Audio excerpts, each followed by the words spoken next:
ଦିନେ ବହୁତ ଜୋରରେ ବର୍ଷା ପବନ ହେଉଥିଲା। ଚାରିଆଡ଼ ଅନ୍ଧାର ହୋଇଯାଇଥିଲା। ସୁ ସୁ ପବନ ସହ ଘଡ଼ଘଡ଼ି ଗର୍ଜନ କରୁଥିଲା।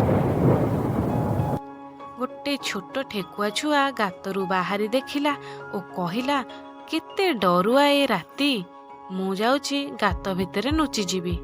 ସେ ଗୋଟିଏ ଆମ୍ବ ଗଛ ତଳେ ଥିବା ଗାତ ଭିତରେ ଲୁଚିଗଲା। ହଠାତ୍ ସେ ଗୋଟିଏ ବଡ଼ ଶବ୍ଦ ଶୁଣି ଚମକି ପଡ଼ିଲା ଓ ଗାତ ବାହାରକୁ ଯାଇ ପାଟି କଲା, ଆକାଶ ଖସି ପଡ଼ିବ, ଆକାଶ ଖସି ପଡ଼ିବ, ଏବଂ ଖୁବ୍ ଜୋରରେ ଦୌଡ଼ିବାକୁ ଲାଗିଲା।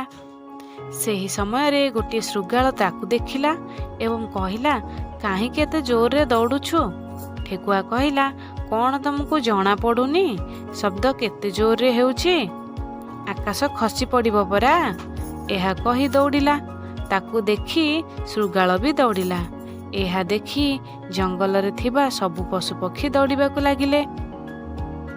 ଏତେ ଶବ୍ଦ ଓ କୋଳାହଳ ଶୁଣି ସିଂହରାଜା ଗୁମ୍ଫା ଭିତରୁ ବାହାରକୁ ଆସିଲେ ଏବଂ ସମସ୍ତଙ୍କୁ ଦେଖି ପଚାରିଲେ, ଆରେ କାହିଁକି ତୁମେମାନେ ଦୌଡ଼ୁଛ?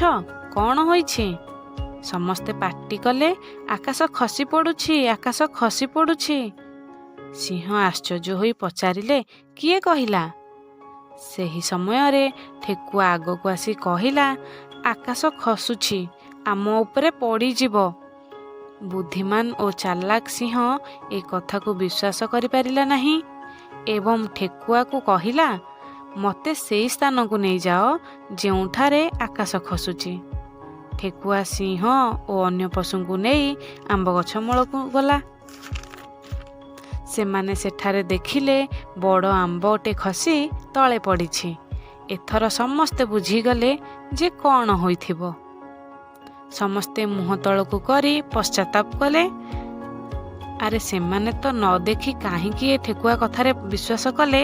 ଏଥିରୁ ସମସ୍ତେ ଶିକ୍ଷା ନେଲେ ଯେ କୌଣସି କଥାର ସତ୍ୟତା ନ ଜାଣି ଏବଂ ତା ବିଷୟରେ ଅନୁସନ୍ଧାନ ନ କରି ଅନ୍ତିମ ନିର୍ଣ୍ଣୟ କରିବା ଉଚିତ ନୁହେଁ।